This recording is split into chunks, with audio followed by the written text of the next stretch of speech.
Ferndale High School right now, and we're talking to the Judge of Elections. But before we get started with that interview, we would like to thank PBS.org for giving us the camera and allowing us to participate in this historic election through the YouTube process. And right now this is Mrs. Diamond, and she is Judge of Elections for the Borough of Ferndale. And we'd just like to ask her a couple questions. Mrs. Diamond, how did you become Judge of Elections? They have a paper at the where the sign-in book is, and they ask you if you would like to work on the board. And I signed that one year, and I was called. Okay. And how long have you been doing this job? This will be my third year. Okay. And how has the voting process changed since either you can remember voting or since you've become Judge of Elections? Well, when I was voting, we used the punch cards, and now we've gone electronically, and it's so much easier. And after the people got used to the machines, they all seem to really like it. Have you had any problems with the machines? No, not since I've been, they've installed these here. They bring you ones down and we set them up. So we've been fortunate that way. What can you tell us about privacy or the issues of actually doing the vote? Is there anything that happens that we should kind of be aware of? Well, the first year we didn't have our machines set up right, and so it was brought to our attention that some voters felt that people could see how they were voting.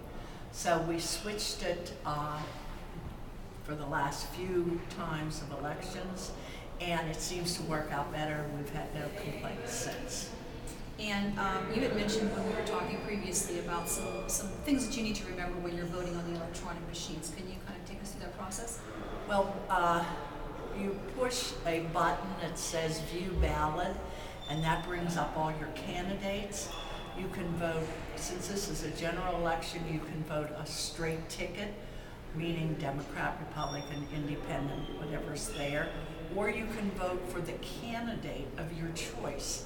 And the names are on a line. It looks just like a little block for each division. You just touch on the line you want with that person's name, and a check mark will appear, meaning you've cast your vote for that person.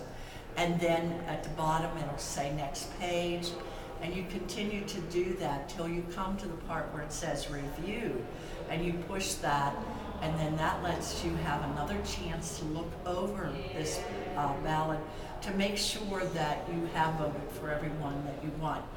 The red button at the top says vote.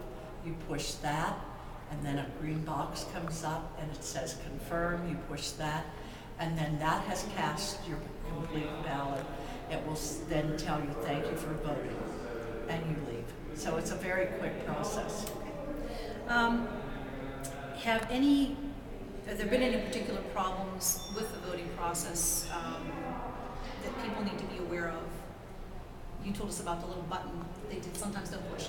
Yes, sometimes they'll push the voting button, but they won't push confirm, and they walk away. If we don't catch them, we must cancel their ballot because we are not allowed to push anything on the screen for the voter. Okay, so if you had any advice to give to new voters or someone who's interested in the political process, what would you tell them to do? Well, for a new voter, make sure that you read all your screens. There are instructions on the very first one. Just try to, if you have a problem, you just raise your hand and we'll come and stand at the back of the machine so we can't see what you're doing and answer your question. And if you want to work the polls, there's always a sheet there. Sign up and become a poll worker. Thank you very much. You're quite welcome.